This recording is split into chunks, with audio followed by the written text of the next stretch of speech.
Time. It's always vanishing. The commute, the errands, the work functions, the meetings, selling your car. Unless you sell your car with Carvana. Get a real offer in minutes. Get it picked up from your door. Get paid on the spot. So fast, you'll wonder what the catch is. There isn't one. We just respect you and your time. Oh, you're still here? Move along now. Enjoy your day. Sell your car today. Carvana. Pickup fees may apply. Did I talk too much? Should have handled that I just better. let it go? I wish I would stop Overthinking so much. Take a breath. You're not alone. Counseling helps you sort through the noise with qualified professionals. Get matched with a therapist online based on your unique needs and get help with everyday struggles like anxiety or managing tough emotions. Visit BetterHelp.com/randompodcast for 10% off your first month of online therapy and let life feel better.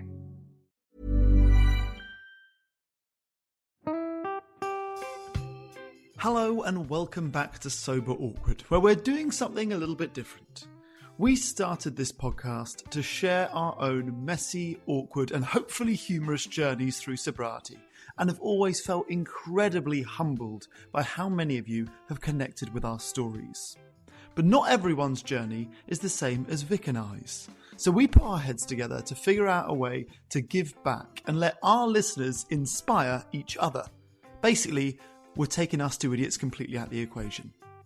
We decided to run a storytelling competition, during which we asked you to share your own inspirational stories of recovery with us.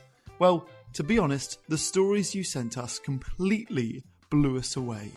They were powerful, moving, and truly inspiring. We knew right away that we had to share them. So, with the permissions of the storytellers, we're going to be sharing one of their stories with you each week. This is our way of celebrating you. These are your stories, raw, real, and full of hope. Welcome to Sober Stories. Today's story is written into us by Lucy, and she's given it a title, which might make you giggle. It is The Dementor on the Road to Sobriety. I am a highly functional drinker. More a mummy wine kind of person than a binge drinker. Well, about 80-20, I suppose, but definitely a drinker. Preparing or eating food without a glass of wine feels odd. It feels sad and wrong. Every now and then, I try and give up, which lasts for a while before I slink back into my bad old ways. Here in France, where I live, wine is good, cheap and plentiful. It's our cultural heritage. The wine growers' lobby is powerful. Wine tourism plays a massive role in the economy, and a leisurely lunch is part of our enviable, inimitable lifestyle. Where I live, if you go to someone's house, they'll probably offer you a glass of wine whatever time of day or night. Although it has, however, been banned in primary and secondary school canteens since 1956, which seems a long time ago, but we're not talking centuries here. And I cultivated my hard-drinking, heavy-smoking cowgirl persona. But I seem to be handling my drink less well since menopause, and what was once a cheeky glass of wine at lunchtime became a vital glass, or 3. It was time to stop. One of my tactics when the old demon whispers that one sneaky glass won't matter, I look at a photo taken the day after the wake of an old friend back in the UK. A red-headed Irish giant, a huge leprechaun, an enormous personality, the life and soul of our group. He was a performing artist, and his funeral, which he'd had time to prepare, was the perfect tribute. There were lots of tears, but a lot of laughter too, and as the night wore on, there were pints of Bushmills. This should have been the last, but sadly, it was just the latest extreme hangover. I woke up the next morning barely able to move. I spent the next couple of hours retching and vomiting while my friends had breakfast and cleared up our Airbnb. It was the kind of day you need to spend in bed with a bucket handy, but we had to vacate the premises at 10 a.m. sharp.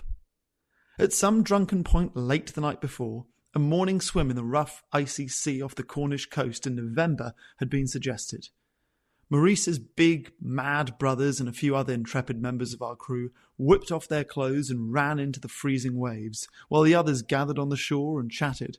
I just tried to stand upright without fainting or throwing up, preparing myself psychologically for the 4-hour car journey ahead of us. As a passenger, thank fuck. And someone took a group photo. There are 6 of my closest friends in the picture, wrapped up in hats and coats against the biting Cornish wind. The photographer had also superimposed a ghostly Maurice onto the photo.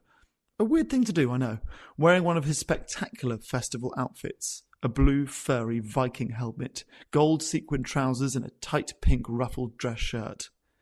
And then there's me, lurking on the edge of the picture. The huge hood of my coat is pulled up, and the little of what would have emerged of my pale, hungover face is obscured by wisps of my curly, windswept hair. It looks like smoke. I look like a fucking Dementor, the wraith-like creature from the Harry Potter books that feeds on human happiness and generates feelings of despair in anyone nearby. My friend and I fell off the sofa laughing hysterically that evening when we were sent the picture. I've made it my screensaver on my computer. It's very, very funny, but also not funny. And a good reminder, another good reason, as if I needed any more reasons, never to drink again. How many more gentle and violent nudges do I need? I mentioned this niggling idea about giving up, the idea that's been trying to emerge for years, to my GP here in France, and requested a blood test. A couple of markers were just fractionally too high or too low, so I did some research. These were very slight abnormalities that could be caused by exposure to radiation or altitude sickness, or alcohol. But when I returned to see my doctor, waving a printout of my results at him with the irregularities helpfully highlighted, he glanced and with a caricature Gallic shrug said, "Oh, it's not that bad. That's nothing." Time to stop. Again. I still yearn for a nice glass of red wine with supper, but it's a manageable nostalgia, a twinge rather than an unbearable, irresistible, desperate craving. And as well as the savings account I've set up to put aside all the money not spent on booze, and the bathroom scales encouraging me in my quest, it's got me listening to podcasts for the first time in my life, including the wonderful Sober Awkward. It's a great relief, a revelation, you could say, to know that you can be outrageously funny and silly and rude without being drunk. Listening to the banter is like having a couple of friends round for coffee. Thank you. 6 months sober and I love it. The power. I'm still struggling with my tobacco addiction. I'm still trying to find a local sober or sober curious community. I still suffer from social anxiety. I'm still bemused about the cognitive dissonance, the demonization of cigarettes, while very few people admit that alcohol is a problem too. I'd just like to raise a cup of tea to you, friends, fellow sobers, fellow strugglers, to us.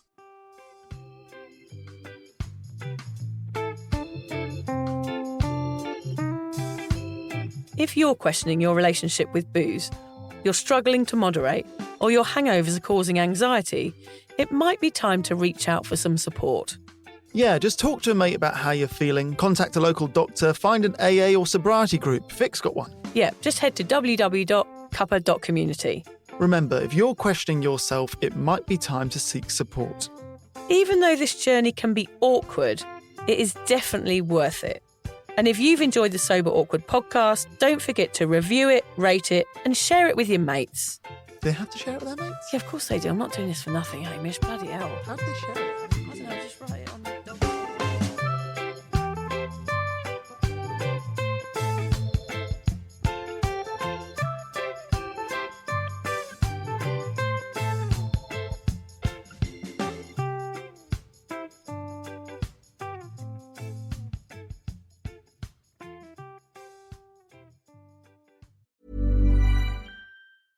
Take control of the numbers and supercharge your small business with Xero. That's Xero. With our easy-to-use accounting software with automation and reporting features, you'll spend less time on manual tasks and more time understanding how your business is doing. 87% of surveyed U.S. customers agree Xero helps improve financial visibility. Search Xero with an X or visit Xero.com/ACAST to start your 30-day free trial. Conditions apply. Hey, I'm Paige DeSorbo, and I'm always thinking about underwear. I'm Hannah Berner, and I'm also thinking about underwear, but I prefer full coverage. I like to call them my granny panties. Actually, I never think about underwear. That's the magic of Tommy John. Same. They're so light and so comfy, and if it's not comfortable, I'm not wearing it. And the bras, soft, supportive, and actually breathable. Yes, Lord knows the girls need to breathe. Also, I need my PJs to breathe and be buttery soft and stretchy enough for my dramatic tossing and turning at night. That's why I live in my Tommy John pajamas. Plus, they're so cute because they fit perfectly. Put yourself on to Tommy John. Upgrade your drawer with Tommy John. Save 25% for a limited time at TommyJohn.com/comfort. See site for details. We all love our pets, but we love to travel too. And sadly, they can't always come along for the ride. Don't stress. Trusted House Sitters connects you with verified sitters who will stay in your home and care for your pets, all in exchange for a place to stay on their travels. So, while you're off exploring, your pets get to stay safe and happy at home, right where they belong. Find a loving in-home pet sitter today at trustedhousesitters.com.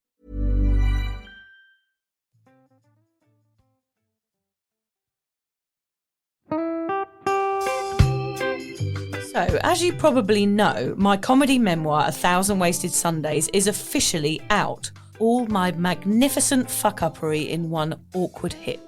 If you'd like to get your hands on a copy, it's now available from all good bookstores. We always say all good bookstores, don't we? Yeah. Are there bad bookstores? No, it's probably ones with moody sellers. Oh yeah, really depressed librarian folk. Yes, okay, yeah. good. So there are probably some, but we're only storing it in the good ones. It's only made it into the goodies.